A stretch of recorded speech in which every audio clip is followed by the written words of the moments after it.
Welcome back to the math warriors. आप लोग का एग्जाम जो है 6 अगस्त को है, एडमिट कार्ड आ चुके हैं।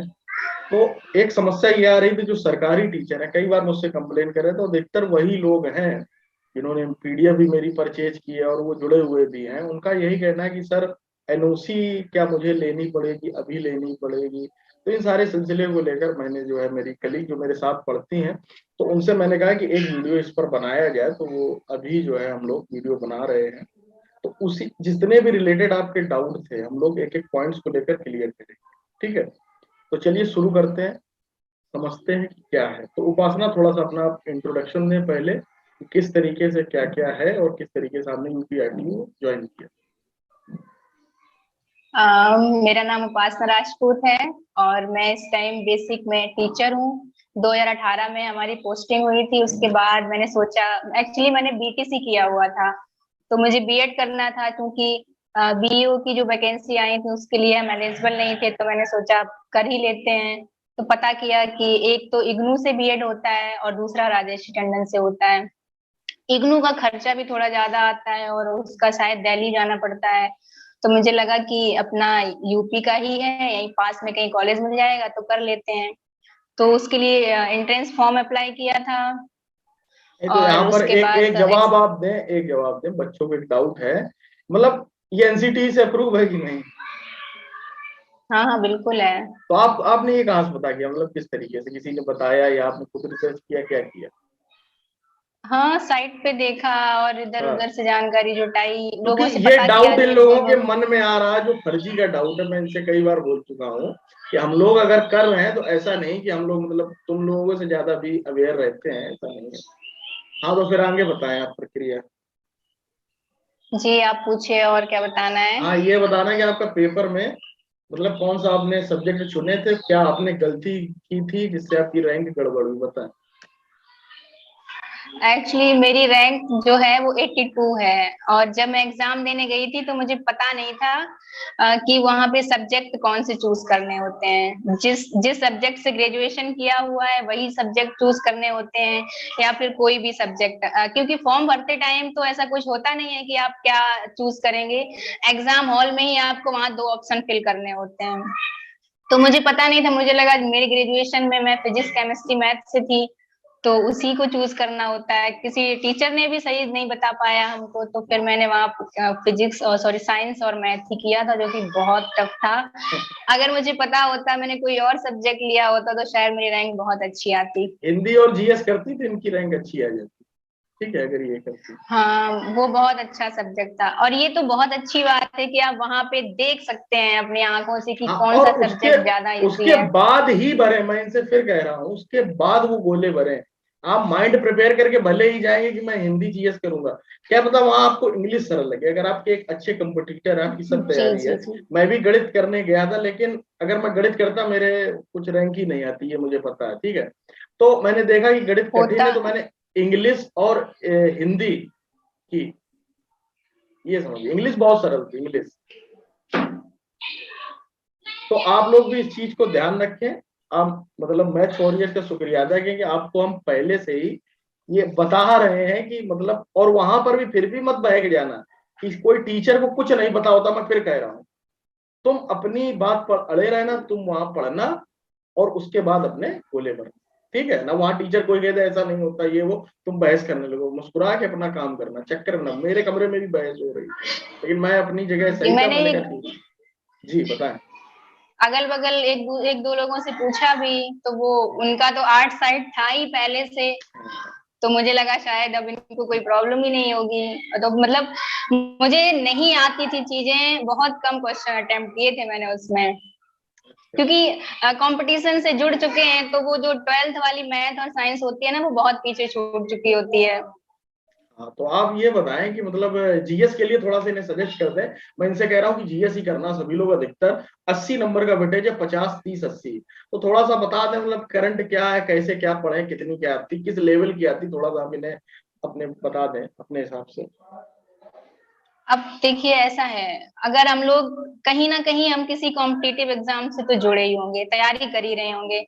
तो ये समझ लीजिए जो वनडे एग्जाम होते हैं, जैसे कि जो पैट का चल रहा है इस टाइम, पैट की जीएस जिस तरह से आती है, या टेट की जीएस जिस तरह से आती है, वो जो एनवायरनमेंट वाला पोर्शन होता है, बहुत बहुत टफ नहीं पूछा जाता। पॉलिटिकल साइंस में जो बहुत नॉर्मल से क्वेश्चन होते हैं, बेसिक से आर्टिकल से संवैधानिक स्रोत हो गए, जीएस के हिस्ट्री के भी बहुत बहुत नॉर्मल आती है जीएस, इतनी टफ नहीं आती है। मतलब अगर आप सिंपल सी लूसेंट बात। भी पढ़ लेंगे ना हाँ, तो काम हो जाएगा।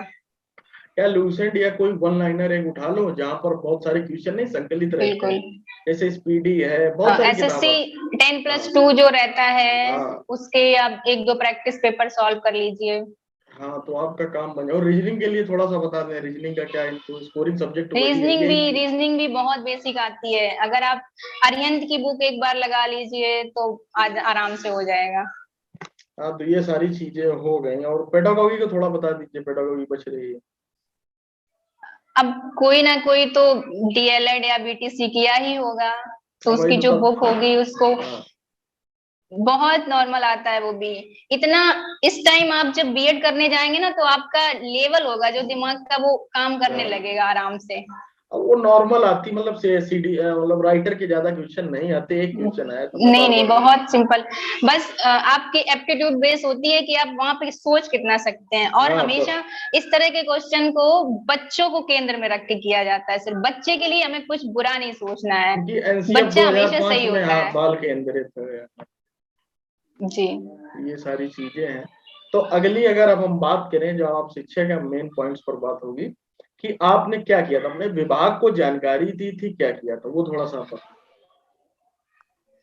जब मैंने फॉर्म भरा था इसका एंट्रेंस का फॉर्म, तो मैंने एक एप्लीकेशन दे दिया था अपने खंड शिक्षा अधिकारी को, और उनको उनसे साइन करवा लिए थे, उनको अवगत करा दिया था कि सर मैंने ये फॉर्म भरा है, और हो सकता है कि कभी ऐसा ना हो कि जिस डेट में मेरा एग्जाम हो उस डेट में कोई और काम लगा हो, तो कहीं ना कहीं दिक्कत ना हो जाए, इसलिए मैंने इनको बता दिया था। और एग्जाम तो मोस्टली एंट्रेंस संडे को ही होता है, तो कोई दिक्कत भी नहीं हाँ, है। इस बार भी संडे को ही लेकिन है। जब आप एडमिशन लेने जाएंगे तो आपको कई बार जाना पड़ेगा कॉलेज यूनिवर्सिटी, तो आपको एनओसी लेनी पड़ेगी विभाग से। हाँ, पहले तो आपको वही है, खंड तो शिक्षा सभी अधिकारी के। लोग, हाँ सभी लोग सिंपल सा समझ लो, जितने सरकारी टीचर हो, अगर मन से पेपर दे रहे हो तो जाकर अपने विभाग को अवगत करा दें कि एप्लीकेशन दे दे, अभी आप एनओसी मत लें, ठीक है। एनओसी का मतलब जी होता जी। है कि आप बाद में कहीं ज्वाइन कर रहे हैं, तब यहाँ कोई ज्वाइन नहीं करे, आप एक इंटर्न्स देने जा रहे हैं, लेकिन आपको बताना पड़ेगा। कल जब आप एनओसी मांगते हैं तो वो पूछेंगे भैया किस चीज के, आपने पहले तो अवगत कराया नहीं मुझे, अब आप डायरेक्ट आ गए, तो वो फिर आपसे आनाकानी कर सकता है, ठीक है। इसलिए आप केवल एक सिंपल सी एप्लीकेशन दे दें कि सर ये एग्जाम है, भविष्य में अगर मेरा सिलेक्शन होता है तो मैं एनओसी लूंगा, ठीक है, खत्म बात, इसमें क्या है। तो एनओसी का क्या प्रोसेस रहता है, मतलब काउंसलिंग के टाइम जरूरत पड़ती है क्या, कैसे? काउंसलिंग के टाइम जो डॉक्यूमेंट्स उसमें एक दिया रहता है, एक पेपर होता है, उसमें दिया होता है कि आप अपने विभाग से एनओसी लीजिए, उसका पूरा बना होता है कॉलम। प्रारूप तो उसको प्रारूप आपको बनाते हैं। फिल करना होता है, और एक तहसील से कुछ बनाना पड़ता है, हलफनामा बनवाना पड़ता है। एफिडेविट, हाँ, ठीक है। और फिर वही एसडीआई के पास जाके उसको जो भी उसमें रहते हैं डिटेल वो भरनी पड़ती है कि आपने कब किया क्या किया, उसकी पूरी डिटेल जो होती है, और उनके साइन लेने होते हैं उसमें। मतलब अब आप विभाग को पूरी तरह से बता चुके हैं, उनसे परमिशन ले चुके हैं। अगर आपको 3-4 दिन के सेमेस्टर एग्जाम होते हैं तो उसमें जाना पड़ेगा, तो छुट्टी तो लगानी पड़ेगी ऑब्वियसली। अच्छा, आप एक बात बताएं, आप मतलब यूपीआरटीयू से बीएड कर रहे हैं, तो आपको कहीं दिक्कत आ रही है, मतलब कुछ बहुत बड़ा नहीं दिक्कत कोई आ रही दिक्कत नहीं। है? आराम नहीं से हो कोई रही बहुत, ना? पहले मुझे लगता था कि शायद कैसे करूंगी मैं ये वो, हाँ, लेकिन कोई दिक्कत नहीं आ रही। मतलब ये बताइए कि कॉलेज कितना क्या आपको डिस्टर्ब करता है, मतलब क्या है, सब आपके अनुकूलित है ना? हम लोगों से पूछ कर सारे काम हाँ होते हैं, आप बिल्कुल, लोगों को बता दो, है ना। सारे काम क्लासेज हम पूछ लोगों कर की किए जाते हैं। 12 से 13 क्लासेज अगर होती हैं तो वो भी मतलब छुट्टी वाले दिन या ऐसे कुछ माहौल बनाया जाता है, या जूम पर आजकल लाइव हो जाती है हम लोगों की क्लास। तो मतलब आप ये समझिए, मतलब बिल्कुल इतना बिल्कुल। कूल एनवायरनमेंट है कि अगर हम कह दें कि सर आज हम नहीं आ पाएंगे, मैं यहाँ पर हूँ, या मेरे पीएसए ने बुला लिया, जो भी है, तो वो ये नहीं कहते कि नहीं नहीं आना पड़ेगा, उन्हें भी पता है ना, उनको भी पता है। ये बीएड अधिकतर सरकारी टीचर ही कर रहे हैं, इस बात को आप लोग समझ लें, तो फर्जी का परेशान ना हो कि बहुत ज्यादा दिक्कत होने, पता भी नहीं चलेगा और सेमेस्टर हो जाते हैं, और हम लोगों का सेकेंड सेमेस्टर आ चुका है, ठीक है। तो ये रहता है चीजें। तो और आप बताएं कि लास्ट टिप्स आप बच्चों को दे दें, जिनका 6 अगस्त को पेपर है, लास्ट के 15 दिन बचे हुए हैं इनके पास, मुश्किल से 15 भी नहीं बचे अब, है ना। तो थोड़ा सा बता दें क्या करें क्या ना करें। इनको एक पीडीएफ मैंने प्रोवाइड कराई है, पीडीएफ, ठीक है, जहाँ पर मैंने 10 प्रैक्टिस सेट इसी हिसाब से दिए हैं सारे। मतलब इनसे कहा है कि वो प्रैक्टिस कर लो, लास्ट टाइम फायदा ही देगा आपको, है ना। और हिंदी जो कुछ बेसिक होती है, अगर आप हो सकता है आपको वहाँ हिंदी इजी मिल जाए, हिंदी में पर्यायवाची विलोम और जो मतलब बेसिक सी चीजें होती हैं जो वनडे एग्जाम में पूछा जाता है, बस उससे ऊपर कुछ नहीं पूछा जाता। पीसीएस या यूपीएससी का एग्जाम नहीं है, बिल्कुल सिंपल है। आप पढ़ते पढ़ते इतना तो सीख ही गए हैं कि वनडे एग्जाम के लायक अब हर कोई हो जाता है।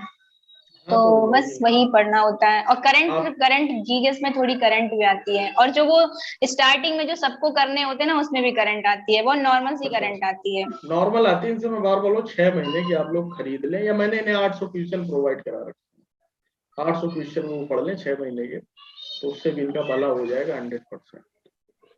ठीक है। तो बस आपका स्कोर कितना था ये भी बता दें थोड़ा बहुत, इनको पूछते रहते कितने स्कोर पर क्लिक कर दिया। 157। अब रैंक कितनी थी? रैंक कितनी थी? जी, 82। रैंक कितनी थी? 82। 82। मैं यहाँ पर हंस इसलिए रहा हूँ, मेरे 159 नंबर है, उनके 2 नंबर कम है, इतनी रैंक का अंतर।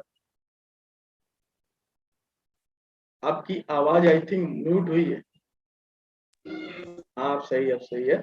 मैं ये कह रहा हूँ कि मतलब मैं ये इनको दिखाओ कि 2 नंबर में इतना बड़ा खेल है, आप सोच कर देखिएगा, है ना। 159 नंबर मेरे थे, जी, 157 इनके हैं।